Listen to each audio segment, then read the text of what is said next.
Good afternoon. Welcome to the webinar titled Electric Mobility Enigma Elucidated. This is quite something different phrase that I used. Okay, before I start, I hope you and your loved ones are safe and sound. So we have to take care of ourselves.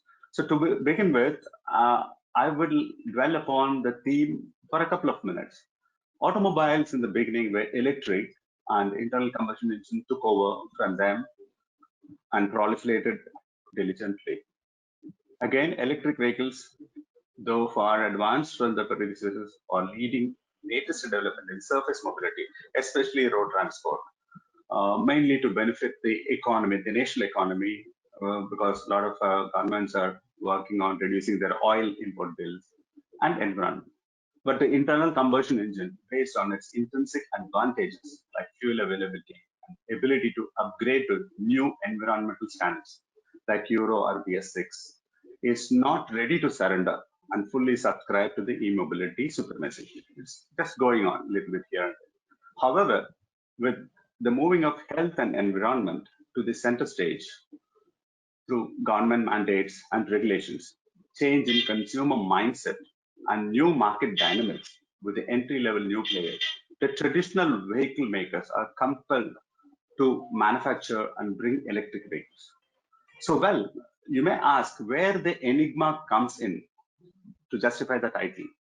The electric vehicles come with a lot of critical issues affecting the manufacturers and consumers as well. I would like to just brief a little bit because we would like to hear more from you, the panelists. One dilemma is the conventional vehicle makers, either to go to fully electric or upgrade ICE or have both in terms like the hybrids. In any case, they will have to identify the best motor, the battery management system, the cabling, etc., etc. Another critical point is the sustainability, both both in terms of environment and economical aspects. Environmentally, the manufacturing and the recycling of batteries should be sustainable. Similarly, on the economic front, the inputs for EVs, especially batteries, should be available without any break or hindrance. For consumers, the problems are associated with, which we all know, the charge infrastructure, the charging time, the range anxiety, etc. In terms of safety, they are worried whether the vehicle will burst or if it is immersed in water like Flux in Chennai 5 years ago, what will happen to that vehicle? The uncertainty is also whether the vehicle's range is inversely proportional to the gross vehicle weight or vehicle speed. They are worried, okay, if they cross certain limit, the speed, would the range come down? Or if they add more weight or more number of people, would the range come down? These are the apprehensions here. They are also concerned about the ready supply of batteries for replacement because as of now, lithium is somewhere in 1 or 2 markets where not all the countries are they can get it. So no ready-made or categorical answers are available for these critical problems of electric vehicles, which the government want to drive in as fast as possible, especially in countries like China. So the big question is, are we ready? If not, how and when? The answer remains enigmatic. It is in this background, Motoring Trends is organizing this webinar in an attempt to unravel the mysteries and find some definite answers and a clear way forward. We have an elite panel of 5 speakers who can definitely do the demystification. They are Mr. C.V. Raman, Senior Executive Director and Member of Executive Board, Engineering, Quality and Supply Chain, Maruti Suzuki. He is joining from Delhi. Mr. Richard Kist, Group CEO, Saita, joining from UK. Dr. Seshu Bagodula, Director, Volta Trucks, Sweden. He is joining from Stuttgart, Germany. Mr. S. Ramanathan, Managing Director, Automotive Test Systems, joining from Delhi. And Mr. Biswajyoti Mandal, Vice President and Head, Technology, Schaeffler India, joining from Pune. I welcome you all to this webinar. Right now, may I ask Dr. Seshu Bagodula to take the first speaker slot? Okay, so good morning, good afternoon, good evening, wherever you're all. Probably this is not a bad thing that I get to speak first, because this probably also fits in the overall value chain of today's presentation. I would like to keep today's presentation as crisp as possible to give you some high-level overview on what actually are the value chains that exist in the so-called electric mobility. And let me also take you through, maybe in 2 or 3 minutes later on what kind of an ecosystem that exists within the e-mobility value chain. Now, what is a value chain? There are lots of definitions people use. I'm using today one of the definitions that's very much valid is anything that actually contributes to in the chain that forms a business could be considered as a value chain. And all those that actually have a percentage of value that is added into the value chain is what we consider here. Now, if you look at, for example, an electric vehicle, right? An electric vehicle is made by an electric vehicle OEM, an original equipment manufacturer. That's a product. But then before it actually becomes a product, there are lots of people, there are lots of them, lots of business propositions that actually take part. You have the mine owners, like lithium, and the cobalt, and there are mine owners who actually contribute to the value chain. They take certain amount of percentage of profit in the value chain. Now, you have the resource extraction. There's also, this is typically owned probably by a private company, and that owns, that actually extracts the mine. They take away a certain percentage of the business. Then you have the cell component manufacturers, like Panasonic and LG Chems and others, who also take away a lot of profits out of the value chain. Now, you also have cell manufacturing itself. Then you've got a battery pack manufacturers. Battery pack manufacturers are the people who combine cells and put a battery pack together. And then you've got probably another part of the business, that's a pack manufacturers, along with the software people or the hardware people, the battery management system, the chillers, and so on. And they all get into the product, which is what we call the electric vehicle OEM. Now, there are many value chains. What we just spoke in the last 1 minute is one of the possible value chains. You could also take another value chain that is perpendicular to this, for example, is the mechanical components for an electric vehicle, like the axles, like, whatever. Then you've got electric powertrain, like the batteries, the inverters, the converters, and so on. Then you also have the driver assistance systems, the telematics, the owners of the buses or owners of the electric vehicles, not the OEM, but I'm talking about the owner of the fleets. Then you have people who finance these vehicles, the whole financing, non-financing, bankers, and you also have regulators. So you can actually look at value chains in very, very different ways. Now all these value chains, for example, could also be made for different kinds of OEMs. You can also make such a value chain for an electric truck maker. You can make such a thing for a two-wheeler company or a three-wheeler company. So you've got a lot of these value chains. Now, continuing that, you also could actually look at the value chain in a very different way. Now, if you look at this particular one, what it actually shows is that you have, you can go deeper into the value chains, and you can look at, for example, what does an operator do? Let's look at, for example, a city bus organization that a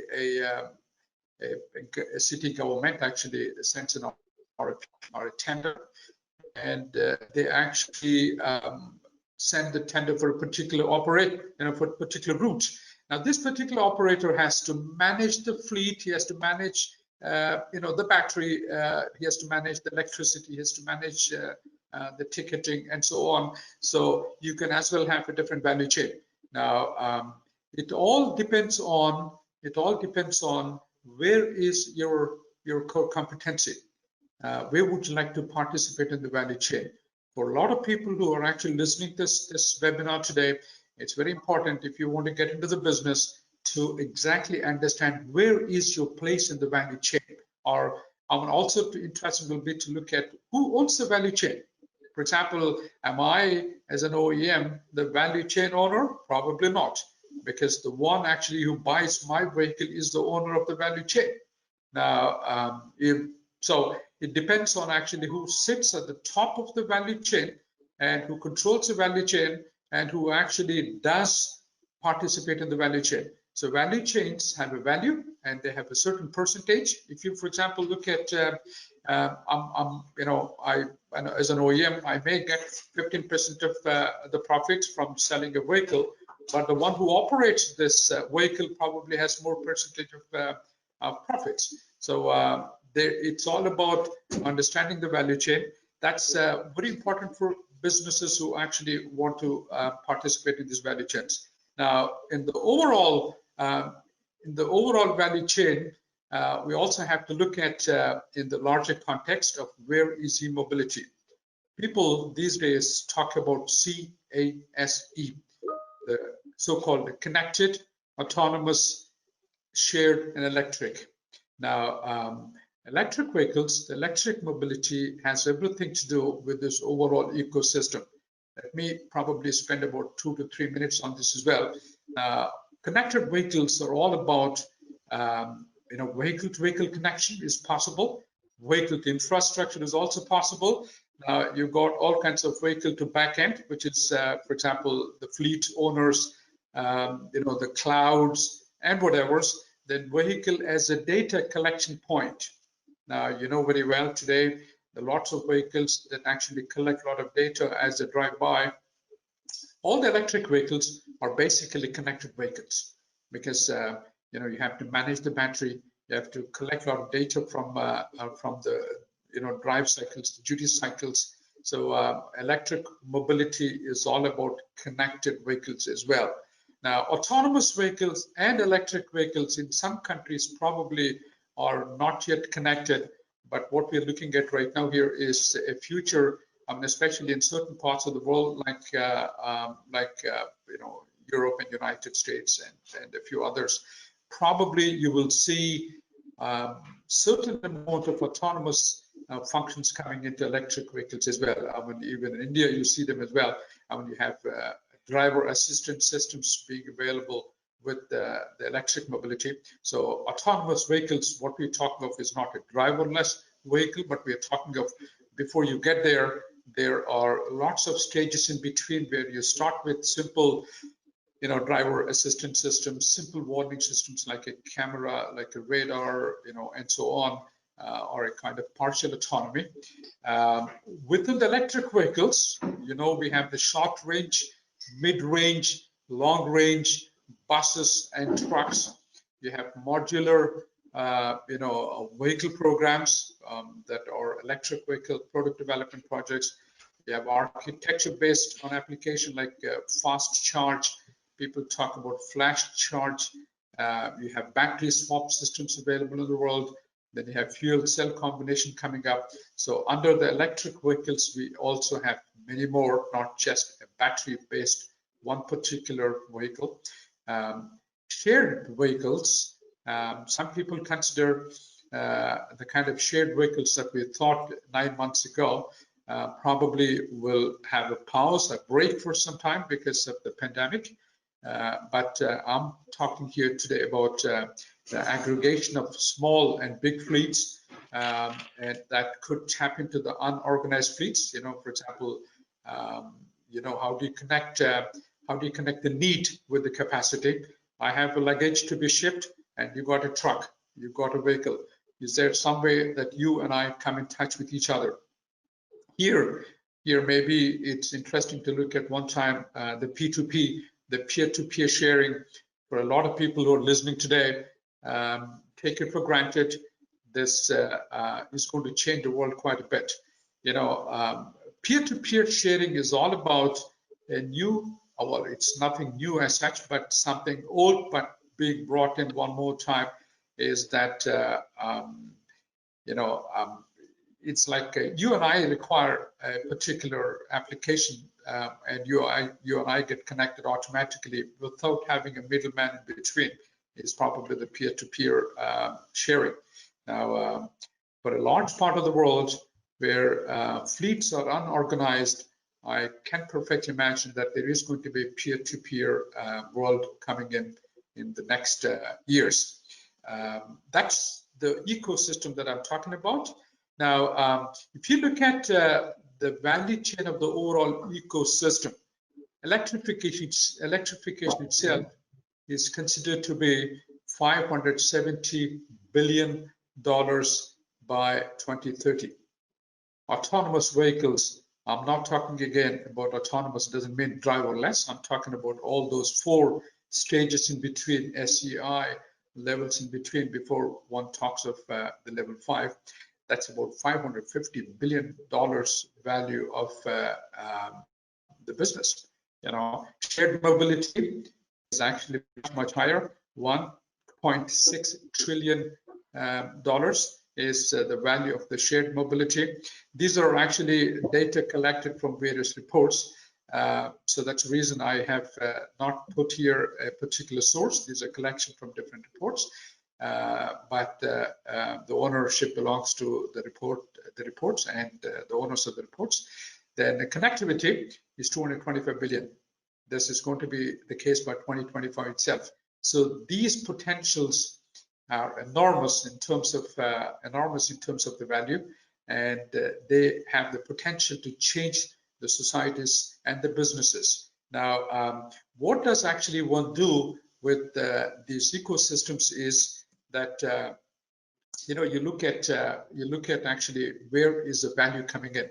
If I am, for example, an OEM making electric vehicles, I could probably get into powertrain making, and I could have certain percentage of the value chain, right? If my ability to grow, if my ability to participate in the value chain allows me, then I would probably go into the EV powertrain. Or if I am, for example, a more financial institution, then I would participate with some percentage of value using, let's say, the financing part of it. Or I could as well be just a shop owner that offers battery for swapping stations. People come by, if 2-wheelers come by and they have a chai while the battery gets swapped, right? I could be an IT company that I would like to do something with the digital platforms, and I get certain part of the pie. So it's all about actually where is my core competency and where do I want to participate. Now, another way of looking at is, for example, that as a company, you might want to look at where is the attractiveness for you as a company, and where do you have the ability to win. If you could look at this XY plot, just an example, and the bubbles, the size of the bubble actually shows the market size. Now, do I have the ability to win in a particular market? And what is attractiveness? As you go towards the right and the top, that's where you see lots of attractiveness, and I have also the ability to win. And for example, if you're an OEM, you might want to get into EV motors, right? You want to make powertrains. But if you are a banker, a non-banking financial institution, you might want to get into the financial part of it, as I said. So typically, businesses actually do such an analysis to see where one can participate in a value chain. Now, that's, I think, approximately the 12 minutes that I've taken. Thank you very much for the attention. I will give my screen back to the webinar owners. Thank you very much. Dr. Bakadullah, thank you so much. Thank you so much for sharing your thoughts about the electric mobility, where you said e-mobility is all about connected vehicles and the other opportunities, especially the EVs per se, as a $570 billion market by 2030. May I ask Vishal to go ahead now? Yeah. Well, thank you for inviting me, and My name is Wieger Kist, a Dutchman living in the UK. Call me Vic, CEO of Sayeta in Oxfordshire. I'll do a quick introduction. So we are based just northwest of London. We work very closely with Sandeep. He represents us in Sandeep Baluja in India, and introduced us to Hero, TVS, Bajaj. And what we focus on is developing the most affordable and most efficient electric powertrains, mainly for lightweight mobility. So we've been at this for quite a number of years. This is the Isle of Man TT winning bike in 2009. So that's the TT0, fully electric. But what we focus on now with quite an experienced team is creating UK developed electric solutions that are available for manufacturing under license in Asia, with a prime focus on India. And I'm here today to try and explain why I am so passionate about the market in India. The motors are actually in production, so we are ready. We're very active in the press at the moment. But what I think is very interesting for this exercise is, have we had a preview into the future? Because rumors have reached me that blue sky in India does actually exist. I personally feel extremely passionate about what can we do to clean up the air in the cities. As an engineer, I always start with regulations, and this picture I always refer back to. And if you can see my mouse, we have had over the last 4 years countless inquiries about moped and sub 4 kilowatt applications. The markets we focus on and where we think at least the battery cost is coming down to a level that we are now able to create mass volume L3 and L7 solutions, mainly because the required power is higher. And I've spent a lot of time in China, and in Shanghai you see a lot of mopeds. And what I find interesting is that all of these mopeds work fine with like 2 kilowatts or 4 kilowatts. But what is unique about India, and I think this picture summarizes it very well. In my travels from Chennai to Mumbai and Bangalore, all around India, I've seen this scenario very often. And with 4 kilowatts, this doesn't work. A little bit of a hill and you won't be able to get uphill. Testing the market as you do as an entrepreneur, what I found very interesting is that the 110cc seems to be the volume motorcycle in India. And we went on a mission 3 years ago to create the perfect replacement motor for that in a fully integrated way. I'll come back to this picture in a minute, but I mean, the volumes are very serious. But what problem are we trying to fix? And this is probably a good picture. We can't make the roads bigger and bigger and bigger. We almost have to like start thinking about narrower vehicles and doing it smarter. Then the next problem, of course, is, okay, I've now got an electric moped or a motorbike. Where do I charge? If you live in that flat and your motorbike is parked there, how can you charge? Now, I like scanning the world market, and I found a particularly interesting example in Taiwan, in Taipei actually, where a firm called Gagoro, together with Panasonic, created these swappable batteries. Obviously, we are also talking to Sun Mobility, and there's great developments in India. But the thing to remember is that if you, as a consumer, if you could buy a motorcycle, say an 11 kilowatt motorcycle, and you can carry a whole family, you can do exactly what you do today, and you live in Delhi or Mumbai, and you basically buy the motorcycle for less money than the petrol equivalent, and you lease, you rent the battery, including charging, for less money than what you currently spend on fuel. That's something we can't do with buses yet, and so that's why we focus, and we're very passionate about creating mass volume solutions for two-wheelers. And Taipei is the proof. I mean, within 4 years, they've had more than 300,000 people adopt their scooters and batteries. And what you do is you ride along in the city, keeping the air clean, as you do, and the reserve light comes on, and you stop at one of these docking stations, you flash your card, 2 batteries pop out. You don't really care where they've been. You put them in your scooter, put your modules back on charge, and you go down the road. Taking that back to the market in India, there are plenty of solutions here at 4 kilowatts. Alibaba will show you. At higher performance, the market is very small, plus the batteries will have to be unnecessarily large.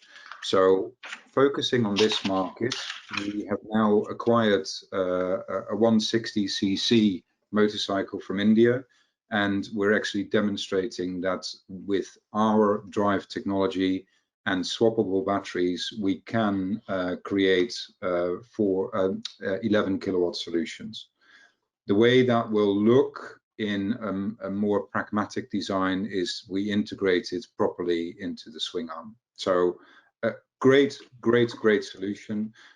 We do other things. We can create powertrains and for lightweight mobility. We've even done outboard motors recently, and scooters in Finland. All of that is great, but where next? And this is where I get very excited. If your motor looks like a wheel, maybe it's a good idea to put it in the wheel. And that's not necessarily to grow Sayeta, it's also to change the cities.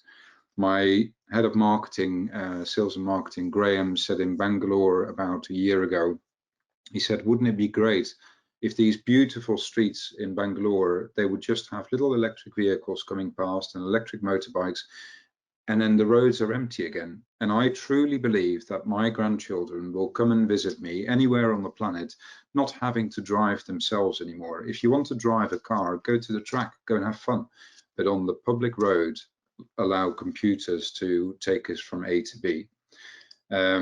Everybody's busy, so we've decided, and this is a very little preview, we've decided to build our own concept with a local partner.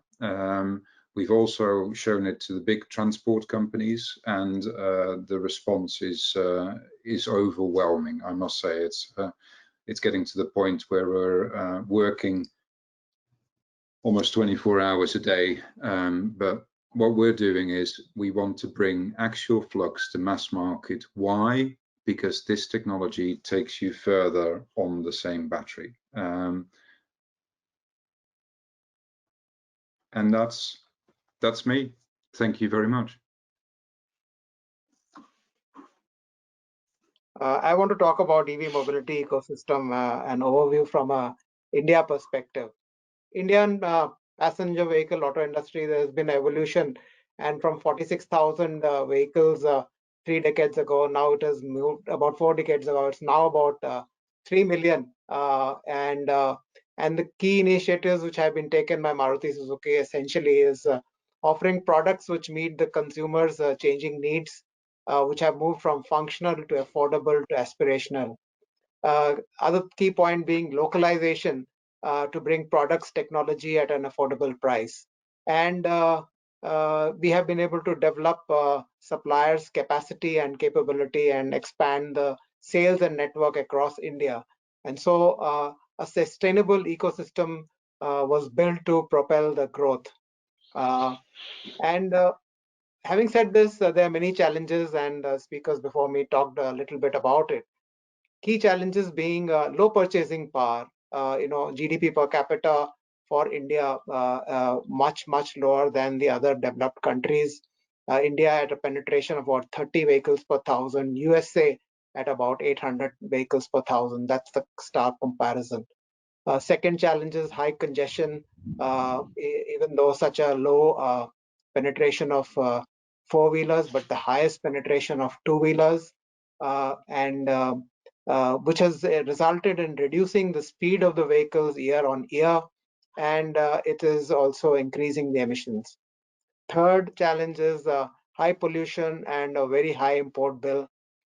One of the largest polluted cities are in India, and also India is dependent on imported crude oil, which is 20% of our import bill. And the large challenge, of course, being high road accidents. India ranks number 2 in the world in the world in accidents. Dr. Bhagavatul talked about ACE's case. So in the global context, it's autonomous, connected, accessible, and connected, convenient electric vehicles. So looking for zero tailpipe emissions and shared. But for the Indian context, India is value conscious. India has high congestion issues, has a high pollution and import bill, and higher accident rates. So what we are looking for is an affordable solution, which is connected and shared, environment friendly, and safer mobility. So we believe that the ACEs in the India context is affordable, connected and shared, eco-friendly, and safe. Of course, the recent pandemic, which is ongoing, has brought in a lot of focus, and there's a change in the consumer mindset, and there's a change in India also, and there's a lot of focus on Made in India and Atmanirbhar Bharat. There is an increased awareness about pollution. It has been for the past couple of years, especially in Delhi, and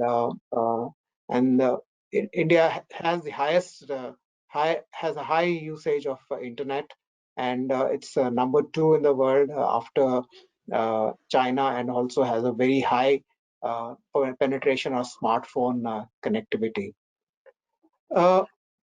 This is a slide which is, talking about India's aspiration to have, EV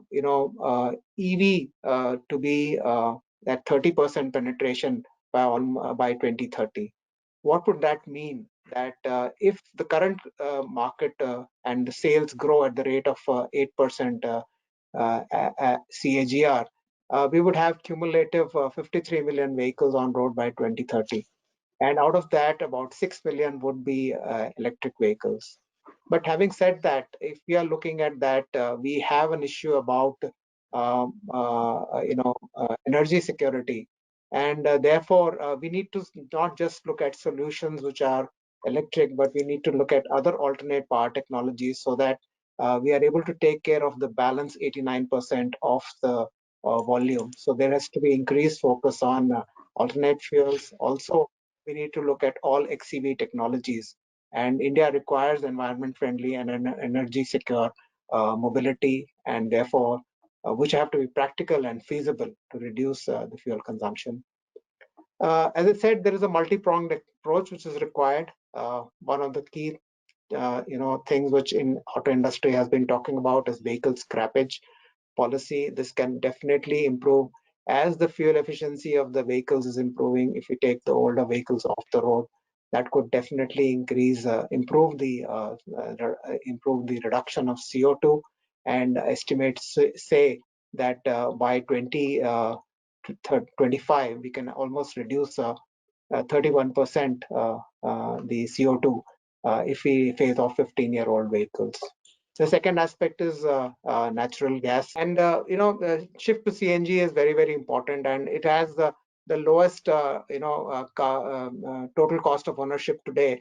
And as India is increasing its CNG stations across to 10,000 by 2030, the penetration of CNG vehicles is going to grow many-fold. And the third thing which is happening in India is usage of alternate fuels. Today, all vehicles are E10 compliant, ethanol 10% compliant, which is now being talked about that we should move to E20. But having said that, this is what we can do, what we are doing on the conventional powertrain.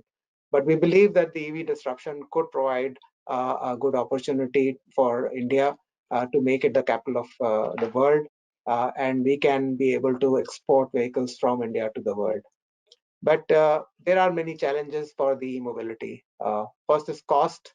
The BEVs today in the Indian context are at least 2 to 3 times costlier than the ICE vehicles.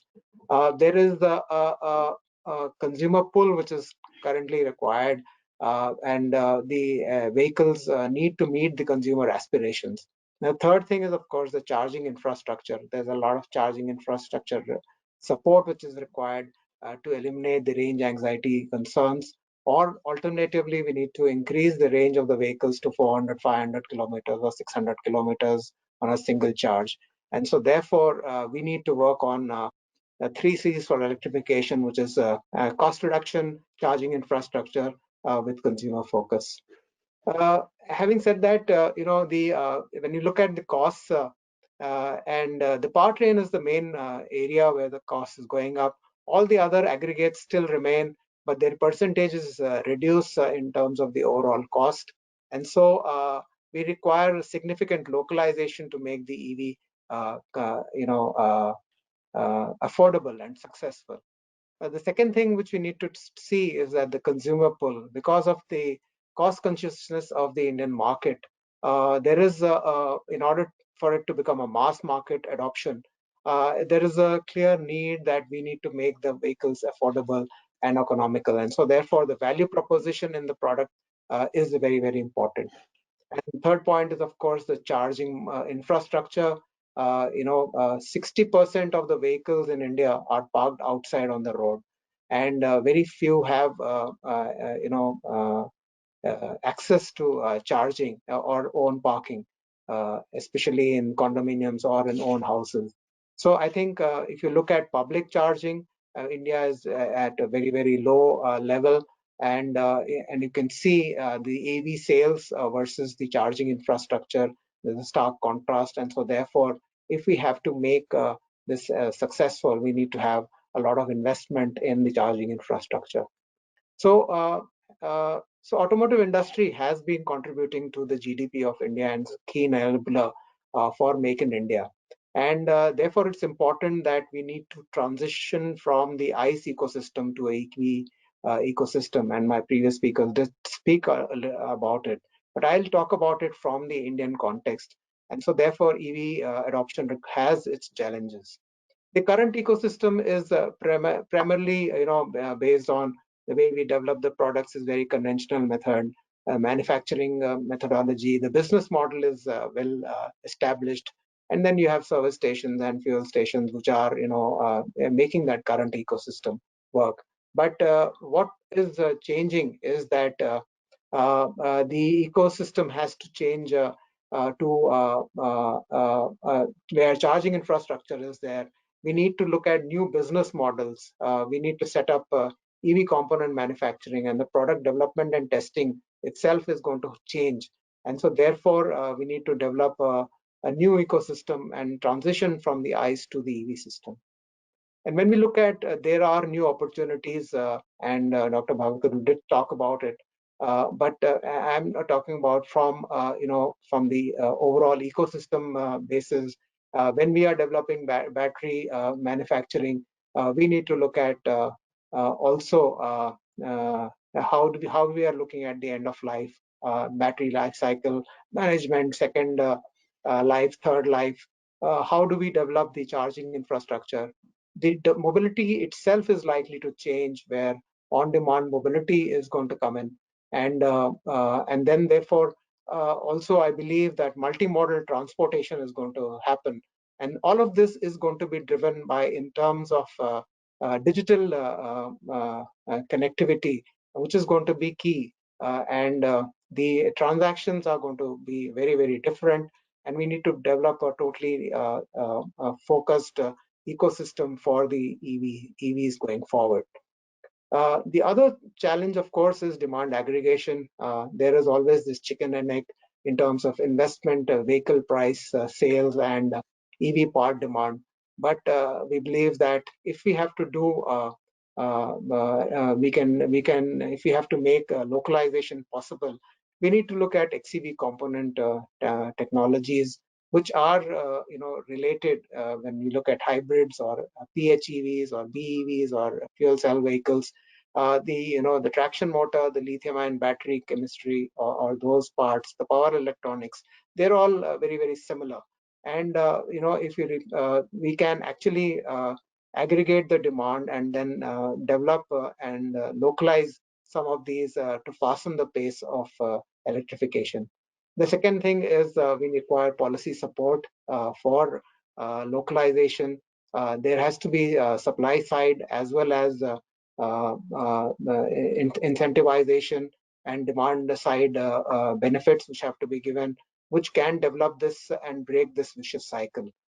And the third point is, of course, vehicles are becoming increasingly connected, and so therefore the way of the technology curve, the adoption of new technologies is happening at a faster pace. And today, when we are looking at vehicles, those are becoming smarter, and they are at an innovation stage at this point of time. But how do we make it to early majority is something which we need to see, and how do we cross the chasm for making this smart and connected vehicles go forward in the new ecosystem is the challenge which we are all going to work on. So having said that, car makers, component suppliers, and IT industry, app developers, mobility operators, all this entire ecosystem is required to be developed, and collaborative approach is required for all these stakeholders. And all of this is to be driven by people, and I think skill development is going to be very key going forward in India. And there is a focus on enrichment at the individual level for people.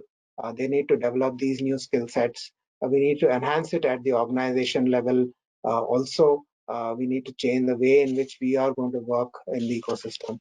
And lastly, we need to enable it at the ecosystem level, because all of these bits have to come together to build that ecosystem going forward. I think industry has to prepare and develop a skill development program to move from the ICE to the EV ecosystem going forward. And that's really going to be the key enabler going forward for EV technology.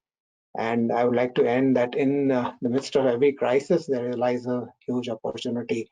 And India is unique. India has many challenges, but India requires local solutions, and we need to develop that to make it into our Atmanirbhar Bharat. So thank you very much for your patient listening. Raman, you said the collaborative approach and the participation from different stakeholders. Before I request Mr. Ramanan, I would like to know from you, from the OEM's point of view, do you think manufacturing motors by the OEMs itself is a right way to do it? Like many companies make their own engines, or it's better to source from the third-party supplier? Well, there's I think, can you hear me? Yes. I think it's very difficult to say at this point of time. It's like the battery, and it's like there is technology development which is happening, and there are people who have good knowledge about it. They have the technology, and they are investing in improving their own technologies, whether it's at the battery or whether it's the motor. Okay. So definitely, I think there is a need to collaborate with such manufacturers to make a good value proposition. And also, if one has to do in-house all of this, the amount of the research and development and which you need to do is going to be huge effort. Today, traditionally, the auto manufacturers are dependent a lot on the supplier base and their technologies, and they aggregate and then they, integrate and make vehicles. But there are certain core parts of it which they keep as technology.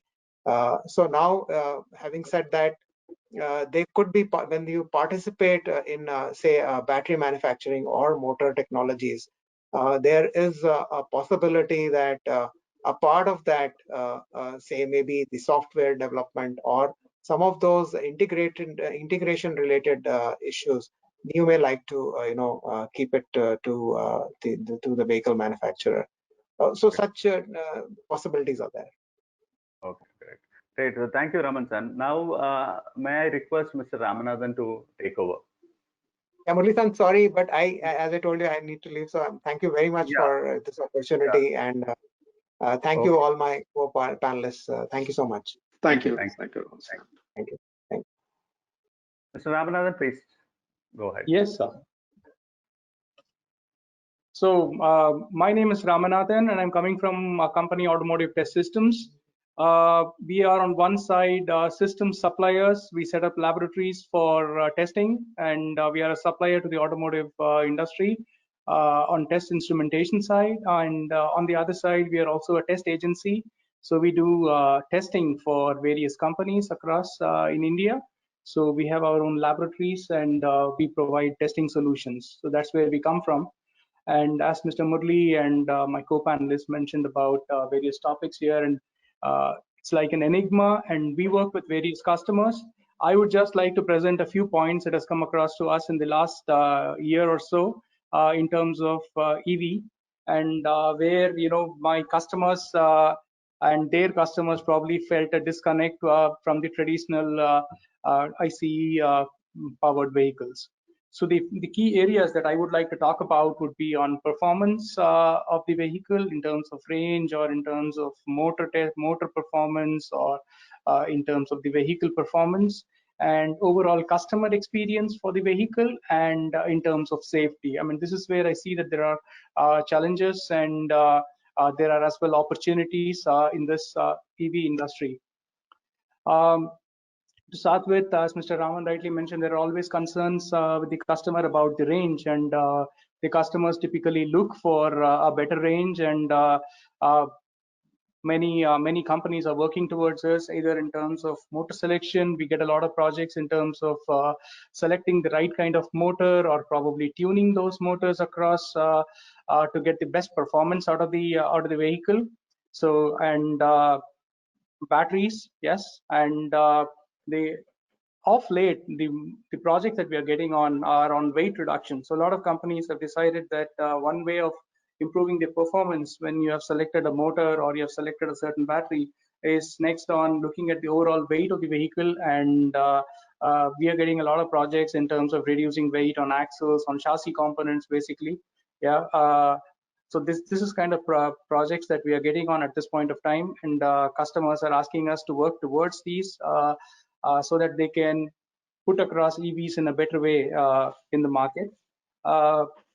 And while as a consumer, I would like to look at the range. I would like to look at how the pickup is as compared to a normal traditional vehicle. I'm getting a nice acceleration when I do a braking. When there is a regeneration happening, is it that smooth? One of the main problems we figured out was that many companies, many are startups in the market, and they have knowledge on probably the electrical side of things, but the structural parts are where the cause of concern is in terms of durability of the mechanical components. So we figured out that there are a lot of problems in this, and many companies, not only from India, from other areas also, are coming across and asking us to do measurements on durability. So I would like to just go through some of these parameters in the next slides. This is an example of a motor test bench that we are setting up here in India. And the idea is that we are trying to bring across the entire ecosystem into a motor when we are testing a motor. A lot of motor manufacturers would be in Europe and all are already using this in terms of hardware in the loop. So where, if you look at the bottom, we bring in the vehicle, we bring in the roads. In real time, we can bring in the traffic, we can bring in different types of driver models, all of this into the motor, and provide the loads as if would experience in a real vehicle. So this is sort of a way where we can fast forward the development, what we call as front loading. Yeah. So these are typically either to test only a motor, or a motor with an inverter, or could be a motor complete powertrain including the e-axle. So this is just to give you a sort of an example of we can how we optimize motor testing in us. And in this, a small part of the component is an universal inverter. So many of our customers are complaining about a lot of wastage of energy in terms of heat because of improper tuning of the flux, probably. So this is a product that has been created across where you can connect to different types of motors, and you can tune in the flux, yeah, to optimize the performance of the motor in short. Yeah. In terms of durability, this is a major challenge in India, as you know that all the roads are not as good as our expressways, and we do have C-class, D-class roads a lot, and after the monsoons we do have a lot of city roads or village roads which are totally broken. So the two-wheelers or the vehicles that the three-wheelers or a car or a bus, for example, has to go through these on a daily basis. So durability here becomes really, really important in this case. So the first thing that we did was to set up a team, this durability team, to look at where these vehicles are going, where your customers are going to run their vehicles in, collect data from these surfaces, create a duty cycle, and create a lab where we can replicate these duty cycle in an accelerated way that we are able to test the entire vehicle in the laboratory. The next topic, once this basic thing is ready, now my customers, as Mr. Raman had also mentioned, are aspirational, and today they are looking at better performance, better ride comfort, better handling. So the customers have started complaining about these topics nowadays, and also noise and vibration in the vehicle. So looking at this, a lot of vehicle handling tests are being done now on electric two-wheelers. I was surprised that in the past was not done so much. People are just using a simple GPS, making basic measurements. And of late in India, people have realized that it's not just about putting a car on the road or a bus on the road. It's important that for a customer that he feels comfortable inside this car and he feels safe inside this car. That he has very good longitudinal and transverse dynamics included in this. The other topic is where there is a disconnect from a normal car to probably an electric car is on the way you hear things. We tested an electric car probably 15-20 years back in India, in Bangalore. That was the only one that was available at the time. And when we drove more than 50 kilometers per hour, we suddenly could hear the transmission noise going whoa, whoa, whoa, whoa, whoa. So the sounds or the experience that a person has inside the car is from his body and from his legs, from his body, his hands on the steering. So that is where he feels the sensation, and then he is hearing. Yeah. So the noise is coming across as noise and vibration here becomes very important, and in an electric car, the feeling is completely different from a traditional car. So now companies have started working towards generating this kind of a feeling as if it is on an IC car, IC engine. For example, you're putting in loudspeakers inside, and to get a feel as if, it could be a BMW or it could be a certain performance that a customer is looking for. So this feeling of this vibration or noise that comes into you can be generated now, and these are kind of projects that now customers have started working towards to meet the aspirations of their customers. So in terms of handling, definitely I think there is a little bit of way to go for the for the electric car. So a lot of efforts are being done on this. As Mr. Raman or others have also spoken about, people going into ADAS area towards autonomous.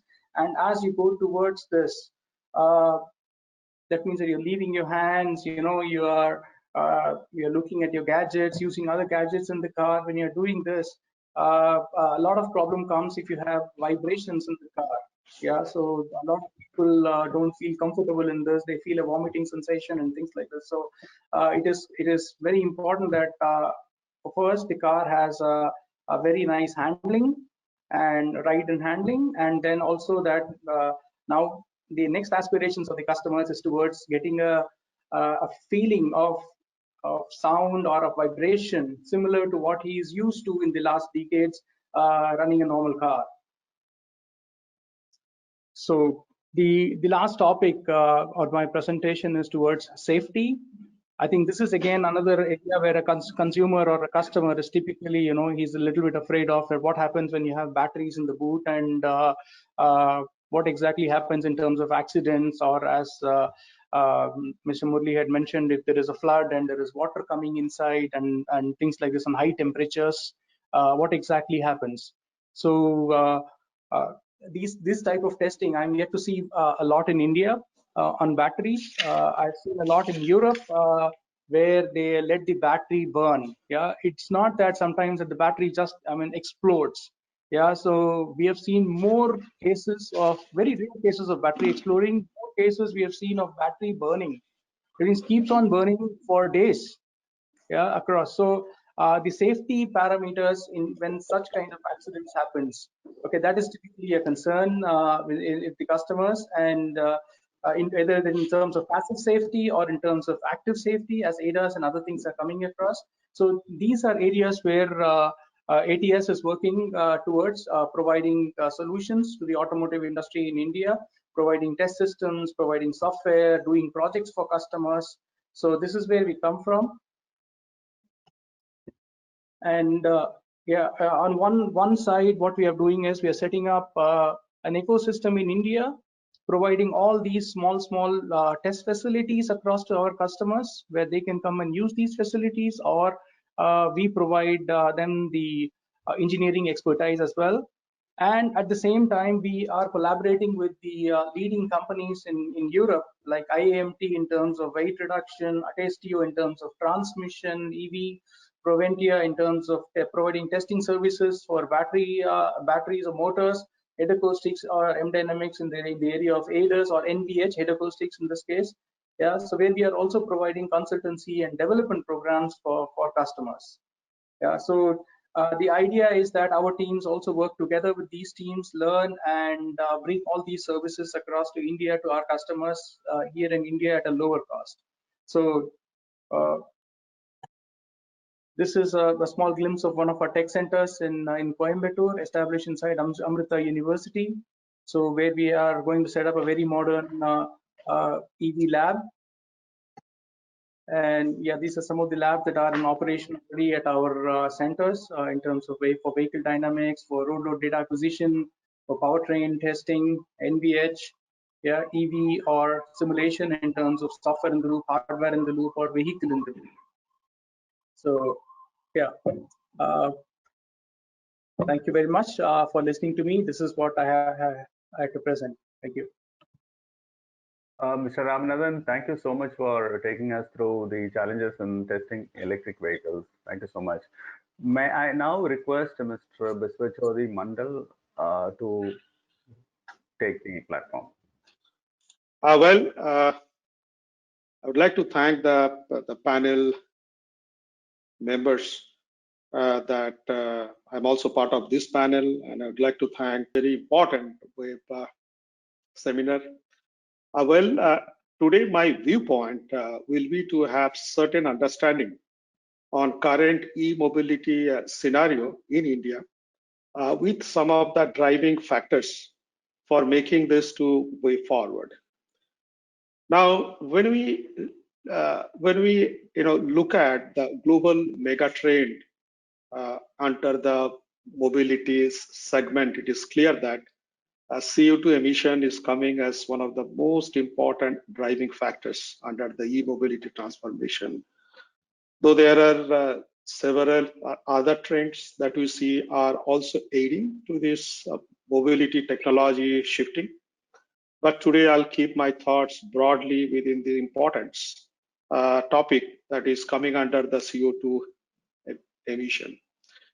If we look at the graphical representation in the slide, we see that North America, Canada, China, even EU, they have a long-term CO2 emission goals for the mobility segment, and those are in the tune of 99 grams per kilometer by 2025. And at the time I look at the automobile segment in India, to the contrary, we do not have a long-term CO2 goal except a CAFE 2 norms, which is at the tune of 130 grams per kilometer in the year of 2022. So what we miss here in India is that we are typically missing the part here is to have a defined long-term goal in terms of a target for CO2 emission in India. That's one point to note here. Unless we have a long-term CO2 target in India, our progress on technological shifting or technological transformation will not be smooth here. So India should focus to release a long-term roadmap on emission and fuel economy so that the industry can focus to build up the right technology, which will in tune meet those type of a long-term goal in terms of the policy for this country. So to take that forward, this is what the shiftless view that we have on a powertrain mix from a global perspective for a vehicle that includes passenger car and LCV up to 6 tons. Now, you can see this slide also. There are certain impact that we foresee coming out of pandemic, and those are in the tune of 20% degrowth by 2021. And in every bar that you see here, we have the number of vehicle produced across the world from 2019 to 2030. We have seen 89 billions of vehicle production to 107 million vehicle production. But we also see here that this number, that dip that you see here due to pandemic, it is going to catch up soon in near future, probably next 5 to 7 years time frame. So the initial, the forecasting that we have, the powertrain mix across the globe, which is in the tune of 30%, 40%, and 30%, whereas 30% is typically for the ICE and 40% for the hybrid, and this 30% for the EV. And we believe that that number or the percentage mix is not going to be changing way forward by 2030 onwards. To take this forward, let me also walk it through to you what is our India view perspective. For India, out of this 5 million vehicle production by 2025, our viewpoint is that 5% of the vehicle production will continue to be hybrid. So the number is not great, a large number. And we also forecast a C by 2030 this number may grow around 17%. And as far as the EV is concerned, we believe this number may be touching around 5% in India by 2030. So this number does not give some kind of encouraging to a large number, to a lot of investment in India. And that's the kind of a current environment we are in as far as the industry is concerned. How and what needs to be done in terms of a large capex to be put in terms of a roadmap to the technological breakthrough can be made here. So this also brings to the point, do we have a long-term goal? Do you have a long-term footprint? Do you have a long-term policy in place? I think that questions are coming repeatedly when you're talking about the India current scenario to adopt EV topics here. To take this forward, when you're talking about a long-term policy for a CO2 topic, let us also talk about what are the other influencing factors for EV to make it a bigger success as far as the India is concerned. I'll just touch upon that. Probably, last 1 hour or so, we also talked about that to some extent. Going back to the policy, we typically what we have in India, the policy which is there in place, which is called FAME 2, right? That's the only thing that we have short-term currently applicable.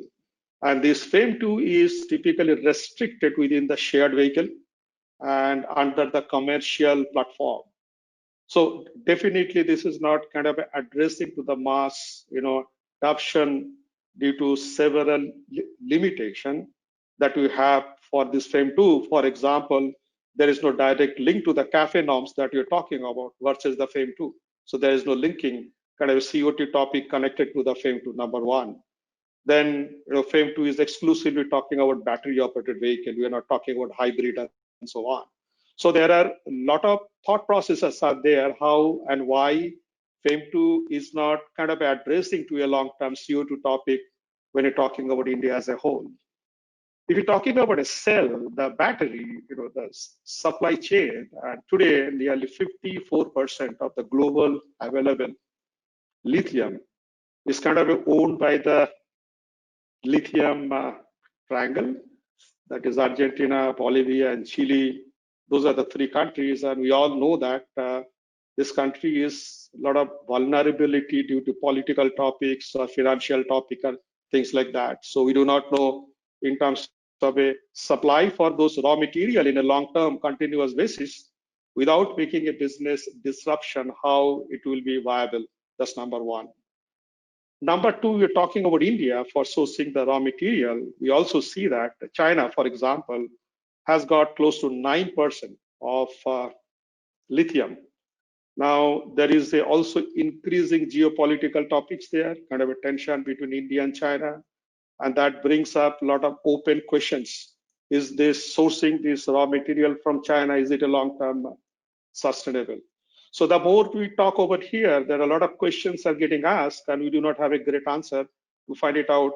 Is this raw material to source the battery and to manufacture locally here, is it a long-term sustainable? That's number two. Talking about the charging, the ranges that we have for a battery operated vehicle, the typical charging point of the country, still it brings a lot of anxiety to the end consumers there.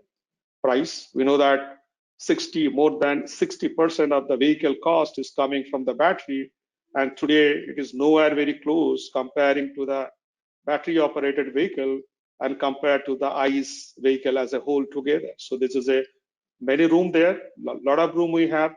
What needs to be done there to ensure that consumer getting pulled, motivated to start buying such EV vehicle for this country. And we're talking about India being a very unique marketplace. So the positive ROI for a plays a very critical role for every investment goes into this topic here. That's also to be seen very critical perspective to be successful in India. Probably only one topic which is working positive in terms of facilitating EV to be accelerated pace in India, that's the fuel cost. So we know that fuel cost is growing at a rapid pace in India, and the way the fuel cost is growing at a very high pace, and that is what is kind of a pushing back to us and giving a positive dynamics push to bring this EV to be acceptable for our country. Well, take this forward. When you're talking about a powertrain optimization, there are a lot of possibilities we have.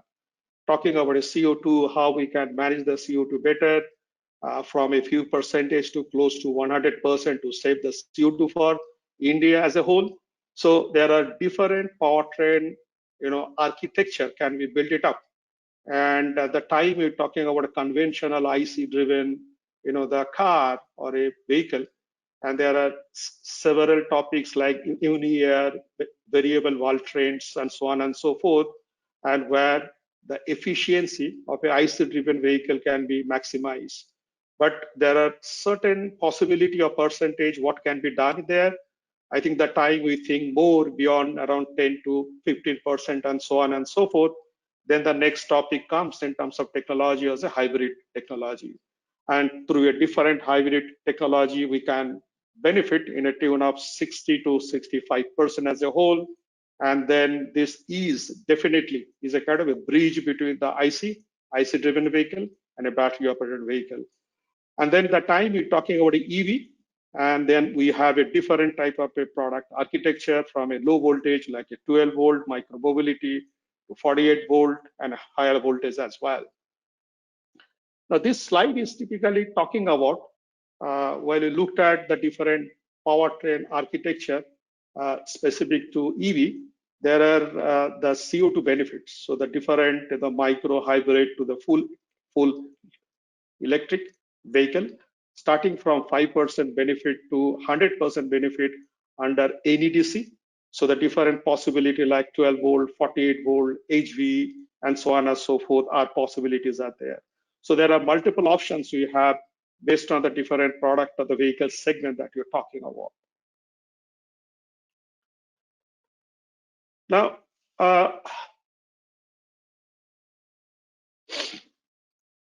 we at Schaeffler, when you look at the entire ecosystem as a whole, we strongly believe, the source of the entire value chains of the CO2. It is not the tailpipe, CO2 coming out from the vehicle and try to address how we can keep the city clean. But the time we look at the well-to-wheel concept, I think that is very critical or very important from a CO2 footprint perspective. And this is what is our view. The primary takeaway is that the entire input, the input of the energy, it has to be coming from the renewable source. Only then the CO2 entire ecosystem can be managed better way as far as the footprint is concerned.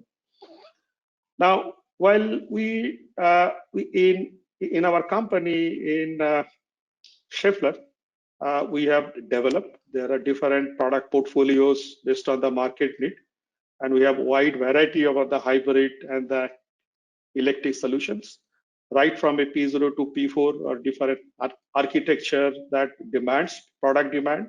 And also there are certain product lines that we have which will continue to improve the working efficiency for the IC engine product line as such, right from a e-motor to the hybrid, e-axle, and so on and so forth.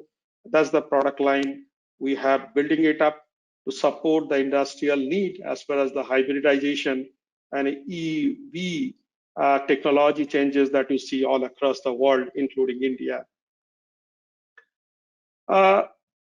We also looked at, for a long-term solution perspective under the e-mobility segment, we believe that hydrogen fuel cell technology has got several answers that battery-operated technology is asking, and still have a lot of unanswered question as on date. For example, the range, the typically range, the extension of the range, 400 miles or 300 to 400 miles for one charge. Are we okay? Are we okay with a large vehicle like buses and trucks to go in one charge, to go with a 400 miles in one go? Probably that is one of the large anxieties are coming. Is it good enough? That's one. We also been talking about charging time. That's also a concern, a kind of anxiety we have to charge a battery. So people are also opting for different technological options, swapping the battery, but probably time will change what is more acceptable by the end consumer perspective. And as a whole, the battery raw material, a lot of imports are happening or to be happened. As far as the local manufacturing is concerned, Mr. Raman talked about that if you really want to be successful on a battery operated technology, localization, local manufacturing will play a very critical role. We're talking about a battery that consumes more than 60% cost of a passenger car. Now, if you have to import the raw material, so from where we get that raw material? So that's once again a question. Now, it is very exciting that India has also understood the need for a hydrogen fuel cell. And we have seen that last month, India has published AIS 157, that's mandated now. And this is the requirement talked about, the safety requirement and a type approval for a hydrogen fuel cell vehicle. So looks like that India making a significant progress, and India really understood hydrogen fuel cell can kind of supplement some of the unanswered question where EV is not able to answer. And that's what we see a progress through a AIS 157. For example, from a three-wheeler perspective, right? From a range extension for a three-wheeler perspective, or from a large vehicle like a buses and trucks. We believe that in a long run, hydrogen fuel cell will coexist along with a battery operated technology, where the size of the battery can be more optimized and an additional extension of the range can be addressed by the hydrogen fuel cell, and which will have a lot of answers. For example, the charging time can be nicely answered by the hydrogen fuel cell. And a three-wheeler, when a three-wheeler owner has to drive a vehicle to get the maximum money from the vehicle who would like to drive the vehicle for 24/7 in our country, in the city. Probably he will drive for 10 hours, and the next 10 hours he will kind of rent that vehicle to somebody else to drive. So you'd like to see the vehicle to be driven as maximum as possible. Now, if you have to have a battery to be charged for a long time, probably addressing or taking a hydrogen fuel cell topic, part of the three-wheeler, may also supplement and get a benefit in terms of ROA concern for the driver of the three-wheeler. And what we have been doing here in our company, Schaeffler, we have really understood this technological change long back, and we have co-developed different products, patented product. For example, bipolar plate, metallic bipolar plate is one of the patented product that we have built it up, including a lot of fuel stack. And we are making a significant progress with a lot of vehicle manufacturers all across the world to bring this technology for a long-term solution all across the world. Biswa, I would like to just alert you on the time. Okay, so this brings to my last slide here. So what we are talking about here is that there are 4 distinguished topics here. We are talking about having a CO2 topic as a long-term policy is a dire need for us to define the right technological acceptance by the vehicle manufacturer, technology manufacturer, and make a certain progress on the topic. That's number 1. The second, a long-term technology policy, what I talked about there. And next is that hybrid. We believe the hybrid is an intermittent technology, which will be a perfect bridge between the EV and ICE. And as far as the Schaeffler is concerned, we are also building up a lot of product line under the e-mobility from a low voltage to a high voltage, as well as the product for the hydrogen fuel cell to address the technological challenge that you see for the acceptance of this e-mobility topic, not only for India, all across the world. So this brings to my last slide. In case any question, comment, happy to address. Thank you, Biswa. Thank you for your presentation. Now the floor is open for questions. I have been receiving some questions. I have clubbed 2-3 questions to Vishar. Vishar, there was an appreciation from quite a few audience about the swing arm integrated motor. So some of them would like to know the motor development. Is it very specific to vehicle or it's generic? Like, for example, they have used the Cummins supplies their engines to a lot of OEMs, the Daimler, the MAN, etc., etc. In the same way, is motor a generic product or it's customized? That's number 1. Second, the range, is it the Enigma that I asked in the question, that is again asked by another a set of audience. Is range inversely proportional to the gross vehicle weight? 2 questions to you. Great. Can you hear me okay? Great. Well, first of all, I mean, we with a team of 30 people went on a mission to create affordable axial flux motors that they've been used in Formula E for a long time. The interesting thing is that they've always been very expensive. So we wanted to create a topology, which we've now patented. And the core of the motor, the pancake motor, I like very much because it's easy to integrate into 2-wheelers and it's easy to integrate into wheels. So what you can do, and the swing arm is what we are developing for a customer in Thailand, but it's also available for India. And what I believe is improving failure mode. So if I can delete components by effectively integrating the motor into the swing arm, which, to be honest, most scooter manufacturers have already done for years with petrol engines, because our motor is flat, it's quite easy to integrate. What it allows us to do is what we develop in the UK, the market is reasonably small in Europe compared to Asia. So what we make available is technology licenses for large manufacturers in Asia to manufacture our technology, because we want to clean up the air in large cities. Now, coming back to range, if you want to move I don't know, a 9-ton truck down the road, you need a lot of energy. That's why we believe in lightweight mobility. For the next 10 years, batteries are still going to be expensive. Charging infrastructure is being put in place. But if it's true that the two-wheelers are causing, for example, I don't know, 25% of the emissions in Delhi, and there is a lot of them, then surely that's an element that we can start with right now. So lightweight mobility we believe in, low voltage we believe in, because then it's easy to maintain vehicles. I mean, if we put 5 million electric vehicles into large cities, then they better not be 400 volts, because then everybody needs to be trained and qualified to maintain them. And that's the market segment that we focus on. Developed in the UK, made in India. Possible to answer one more question? There is one from the CTO of Amalgamations Group. Is it possible? Sure, sure. Yeah. So how does the axial flux motor versus radial flux motor compare with performance versus price, or how the value proposition explained?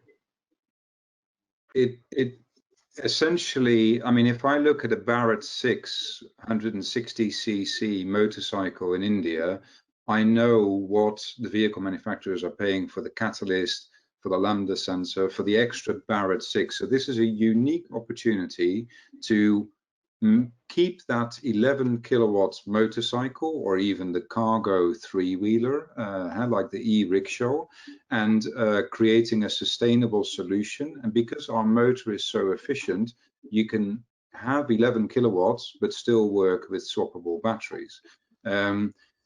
There are a few people within the Amalgamation Group that know me very well, and we can exchange. So the answers are already available in the group, but I believe that we are the first to bring actual flux to mass market, because we can deliver the right performance, especially torque, highest torque density ever, at the right price. Thank you. Thank you. Now, the next question is to Dr. Bahudullah. Can I be dismissed? Okay. Thank you. Thank you for your so much. Thank you. Bye-bye. Bye. Dr. Bahudullah, there are some questions I'm trying to rephrase, or for the sake of convenience, I'm trying to rephrase and then club together. Specifically about the Volta truck, the battery position between this chassis, the side cross members, right, or the between the chassis, this 2C panels, and how does it help in probably maintaining the center of gravity, and also optimize the load carrying capability? Well, that's number one. That's number one. The second question I'll tell you later. Okay, the answer to the first question is you have lots of other aggregates that you put them on the opposite side of the aggregates to maintain the center of gravity or the line of gravity. So it's actually quite a tricky thing, but that's where these engineers do quite a nice job. But more than anything else, you also should see that the driver's position is unique there. He sits in the middle with 220 degrees of visibility on the left and right side, and he sits almost as if he were sitting in a passenger car, more or less. So he could as well see a small little kid walking on the road, or because these water trucks are actually meant for downtown environments. So they would actually be encountering lots of pedestrians on the way. Okay. Okay. The second question is on what I understand is silent vehicles, as in the case of EVs. Now, Mr. Ramanathan has also discussed about it. He has got some testing thing. Now, how will it influence the driver? Because unlike the IC engine, where you have the slight vibration, little bit of noise, little bit of harshness, all put together, put the driver in a particular ecosystem. Whereas in EVs, it is a new normal. Yeah. So how will it influence, and then what are the steps the EV manufacturers can take to offset that? Yeah, I think it's more a myth that you don't hear any noise at all in the EV. The internal combustion engine noise is the one that's gone. The road still makes a lot of noise. The tires still make a lot of noise. The friction to the road still makes a lot of noise, and the wind makes a lot of noise. So you will still. I drive an electric car. You still feel all of them. Yeah, I can still feel the road. I can still feel the air, the wind, everything. But the tire. So it's just the engine noise is gone. Right, so that's one of them. But second one is it does have an effect when you're at a low speed, let's say between 0 to 10, maybe 15, 20 kilometer speed. You have an issue there. But people actually talk about putting some noise, artificial noise to warn the people. But it's still not. You still hear these cars and electric vehicles, by the way. So, I can't answer today as such. But nice part, just to add, because every time we get a question, you also want to answer other things as well. The nice part with electric vehicles, electric trucks is you actually can work in the nights as well without disturbing people's sleep. Correct. Absolutely. So you will actually reduce quite a bit of morning traffic, and the goods actually are delivered by the time you actually wake up. So this 30% of increase is what people talk about. So thank you. Yeah, the refuse collector, especially the refuse collector trucks, absolutely. Absolutely. And also the downtown, all these shops require, in the downtown areas, all the shops require their stuff. So they have to be delivered before 7 o'clock in the morning. So or before 8 o'clock in the morning. The next question can be replied by Mr. Ramanathan and Dr. Bakabdullah. Moving towards in-wheel motors, how do you see the tire that would host that? Mr. Ramanathan, please. Yeah. You take that. Sorry, the last word, sir, you said? No, moving towards the in-wheel motors. Yes, please. How do you see the tire that would host that? The in-wheel motor and the connection to the tires. So it's a combination now. Yeah, I'm not a tire specialist. Some of my colleagues are, but we have been talking to some of our customers, and they are talking about having specific tires for such kind of applications. Only for this kind of application, that they wouldn't use a normal tire that they are using on an IC based vehicle. Looking at the kind of accelerations and the kind of performance that these will deliver in terms of heat as well. So they are having separate designs for these tires. I think they call it e-tires or something like this. I mean, we have been talking to some of the tire testing guys, and we are still to work on a project on this. We are yet to get some tires for testing in terms of handling or performance. But yeah, they've been talking about it. I haven't yet done any work on it yet. Sorry. Okay. Dr. Bakabdullah, what is your view? Yeah, well, they actually in the electric vehicles, they require, in principle, different tires. Number one. The reason is the torque is so high that you will always have an issue, and most of these electric vehicles have some kind of a regaining the energy back. That means the brake pedals and the friction to the tires and the whole interaction changes quite a bit.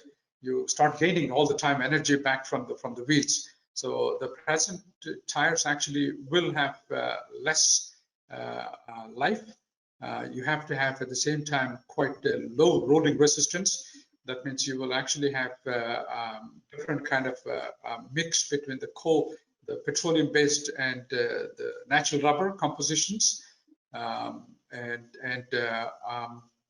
I also believe that once you start looking at having no pollution from the vehicle, you will see the second one coming up. Typically in a vehicle, the number one pollution comes from the ICE engine. The second one is already the tire. The friction with the tires actually are the second most polluting thing in the vehicle after the engine. So that means there will be a lot of effect on the new a lot of effect, a lot of influence in the tire design in the future. So I don't think that they're yet there. I know they're all working on it, but I don't think there's a solution today. And I'm sure there will be solutions coming up. Great, great. Thank you. Thank you. I have a question to Biswa now. What would be the USP of a P2 hybrid system over a EV in Indian operating condition?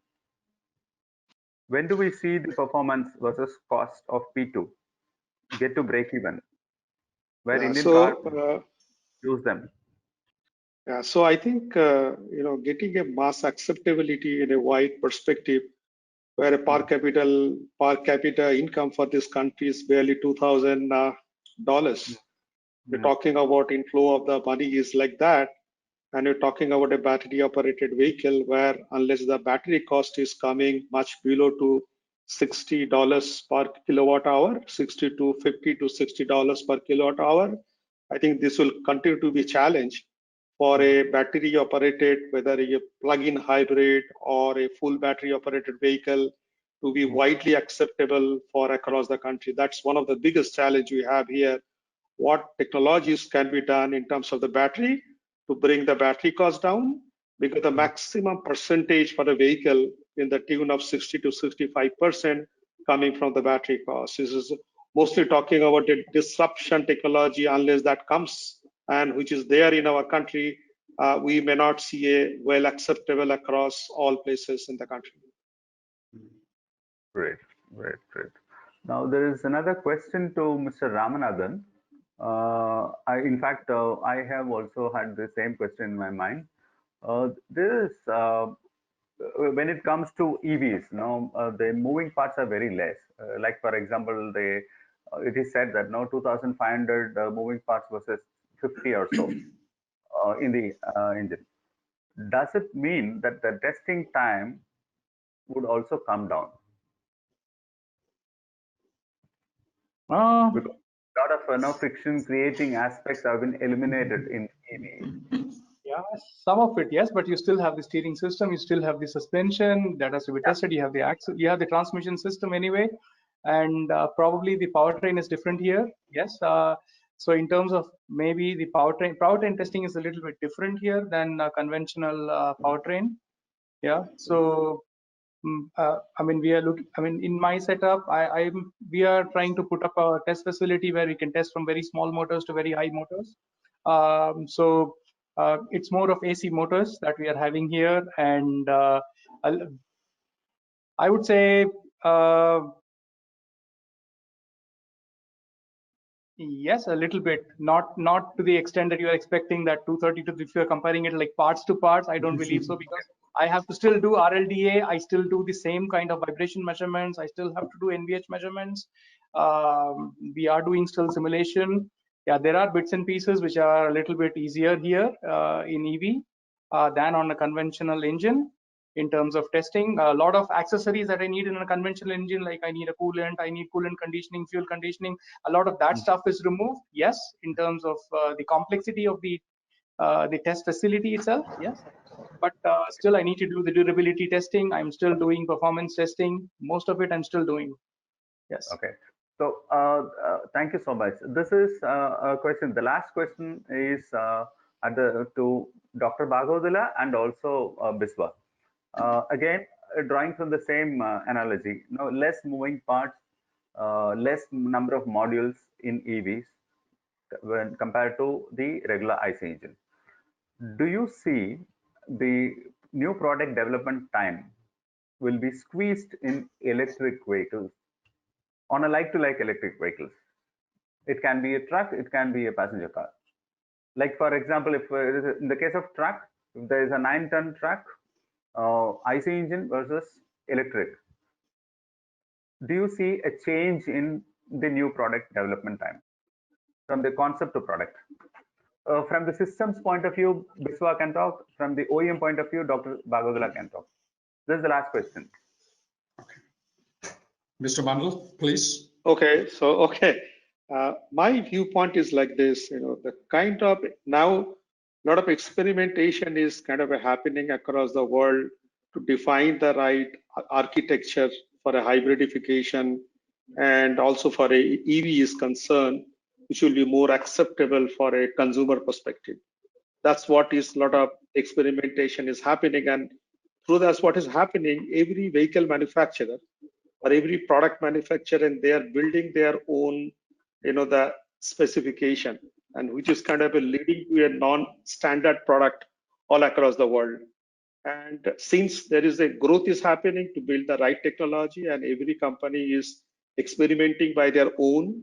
So in the marketplace, we have got a lot of non-standard. So every company will building their product with their own standard. So once this experimentation has gone to certain phase, and it is more or less technology is acceptable by a wider perspective as far as the people are concerned, the next phase or the phase 2 will be how we can create a modularity within the powertrain, how we can create a modularity of the controller system and things like that. So that will be the phase 2. Once we build certain maturity as far as the technology is concerned, the next phase will be the creative modularity, and that's the phase number 3 would be there once you create a modularity within certain standards and the product, and that will be a quantum jump to develop a new platform, new product as far as the products are concerned within a very short amount of time. So we see probably that time will come, but not now. It will probably come 10 years or more after some time, while people should be able to develop the entire system within a short amount of time. Dr. Bagodala. Yeah, it's a difficult question, by the way. There is no simple answer, but I think because in the electric vehicles, there is more outsourced content than in an ICE-based vehicle. Possibly that could have some effect on the amount of design time, but the rest of the activities of the NPI, what we call the new product introduction, where, in the European side, we talk of A sample, B sample, C sample, and D samples. Possibly the A sample part would be lesser, but rest all you still have to test. You still have to go for durability, reliability tests, and design validation and all that typically an OEM does. I don't really think that there's going to be much of a difference in terms of the time that you can reduce. But as Mr. Mandal says, there is a chance of modularization, standardization possible over the time, because there's outsourced content is more. Batteries are all standardized over the time. I can imagine that the motors are standardized over the time, and less number of parts. So there's more outsourced content. I can imagine over the time the overall development time could come down. Yes. Okay, great. Well, can I also take one more question? That's very interesting. One of the participants said, this is to Dr. Bagodala, how the retrofitment of existing bus or heavy-duty truck is commercially feasible with EV powertrain. And he has also asked, is there any GPS device that is fully integrated with battery management system so that battery data is available in cloud? The two parts to this. Yeah. I will answer very simply. By the way, there will be retrofitted trucks, removing an ICE engine with the battery and motors. There will be, because at some point or the other, the penetration of or the number of electric vehicles on the roads are if you want to increase the number, the only way is to retrofit the vehicles. And trucks and buses definitely make sense to do that. And I see a lot of companies coming up in Europe doing that part. So I can imagine at some point or the other, governments will definitely look at what do we do with all those vehicles running on the roads that still have internal combustion engines. That's the first one. Second one is yes, batteries have. Yeah, and second question, the answer to the second question in simple terms is, you always have every time you have a battery data being collected into the cloud, there's a timestamp that's also being given. I don't know if it comes from GPS, but there's always a timestamp given to it so that you can always track. It's not just on the time. You also basically have a geolocation, geospatial stamp as well. So you exactly know which data comes from which particular road or which location and the time. So it's already being done. So there is, but the question basically is, do you get a battery pack with the GPS included in there? I think it's technologically simple. So if there's an application required, I don't think it's an issue. Great, thank you. Well, we have come to a close of this webinar. Thank you, participants. Thank you, panelists. My special thanks to Dr. Bagodila, Mr. Ramanathan, Biswajit Mohantanji, C.V. Raman, and Mr. Vidkar Quist. Thank you so much. Thank you so much for enlightening me, enlightening the audience about the challenges. I think to some extent the Enigma is that is diluted. We have attempted to dilute it. There is still some more, but probably over a period of time, a lot of research will come, and then that will get all the Enigma nullified. So we hope for a better society. Thank you so much. Have a great evening. Thanks a lot once again. Thank you. Thank you very much. Great.